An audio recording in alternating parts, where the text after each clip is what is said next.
আজকে জামাইয়ের আবদার পূরণ করতে তার পছন্দের চিকেন খিচুড়ি রান্না করে খাওয়ালাম। আগের দিনে মানুষ বলতো জামাইয়ের মন পেতে হলে নাকি তাদেরকে মজার মজার রান্না করে খাওয়ানো লাগতো। হ্যালো এভরিওয়ান, আসসালামু আলাইকুম, welcome back to my another video. কি অবস্থা সবার, কেমন আছেন? আশা করছি সবাই অনেক ভালো আছেন। আজকে 5 থেকে 6 দিন যাবত ঢাকায় একটানা বৃষ্টি পড়তেছে, মানে কোনো সময় একটু কম কোনো সময় একটু বেশি। তো এই বৃষ্টির মধ্যে কাজ তো আর থামিয়ে রাখা যাবে না, তো শাওন চলে গিয়েছিল বাহিরে কাজে। তো আমাকে ফোন দিয়ে বলছিল অফিস থেকে যে তুমি আজকে আমাকে চিকেন খিচুড়ি রান্না করে খাওয়াবা, কারণ শাওন হচ্ছে পোলাওর চালের খিচুড়ি খেতে খুবই পছন্দ করে, যেটা আমি আগে প্রায় সময় রান্না করতাম, কিন্তু এখন একটু আলসেমি লাগে, যার কারণে ওকে অনেক দিন হচ্ছে চিকেন খিচুড়িটা খাওয়ানো হয়নি। তো আমি আজকে একদমই হালকা মশলায় হচ্ছে চিকেন খিচুড়িটা রান্না করব, কারণ হচ্ছে কয়দিন যাবৎ শাওনের পেটে খুবই সমস্যা, আর ওর পেটে হচ্ছে 12 মাসে 13 মাসেই প্রবলেম থাকে, যার কারণে আমার একটু খুব চিন্তা ভাবনা করেই রান্না করতে হয়। তো যেহেতু পেটের সমস্যা, আমি ভাবলাম যে ঠিক আছে একবারই হালকা মশলায় তারপর হচ্ছে রান্না করব।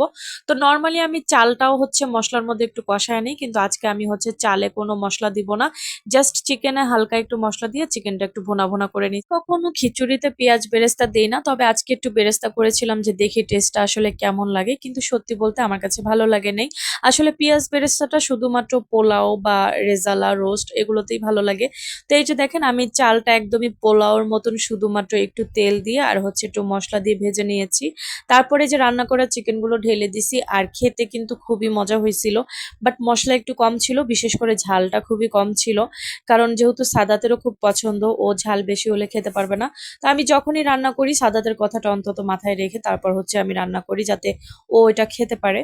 বাসায় হচ্ছে অলরেডি রান্না করা হয়ে গেছিল, কারণ আমি রান্নাটা বিকেল বেলা শেষ করে ফেলি, যেহেতু সন্ধ্যার পর হচ্ছে সাদাতকে একটু পড়তে বসাতে হয়, ওকে টাইম দিতে হয়, তো তখন হচ্ছে আমি রান্না বান্নাটা রাখি না। তো রান্না বান্না যত কাজ আছে আমি হচ্ছে বিকেলের মধ্যে কমপ্লিট করে ফেলি, আর সন্ধ্যার পরে শুধুই হচ্ছে আমার ছেলেকে আমি সময় দিই। তো রান্না হয়ে গেছিল, তারপরে যেহেতু এত করে খেতে চাচ্ছিল এই জন্য ভাবলাম যে রান্না করে দেই।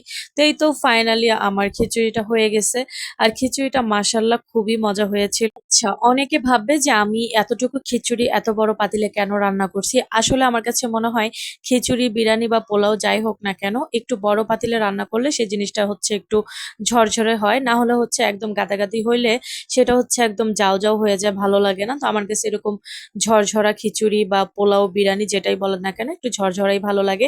আগের দিনে মা খালারা বলতো যে জামাইয়ের মন পেতে হলে হচ্ছে তাদের পছন্দের মতন খাবার খাওয়াইতে হবে।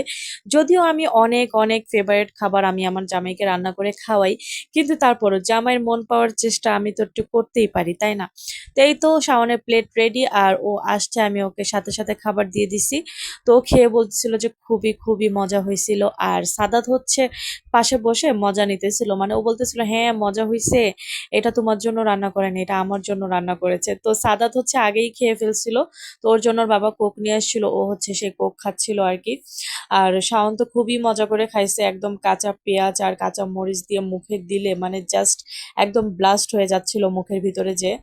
তো কে কে এরকম জামাইয়ের মন পাওয়ার জন্য ওর মজার মজার রান্না করে খাওয়ানো, অবশ্যই কমেন্ট বক্সে জানাবেন। তো আজকের ভিডিও এই পর্যন্তই রাখছি।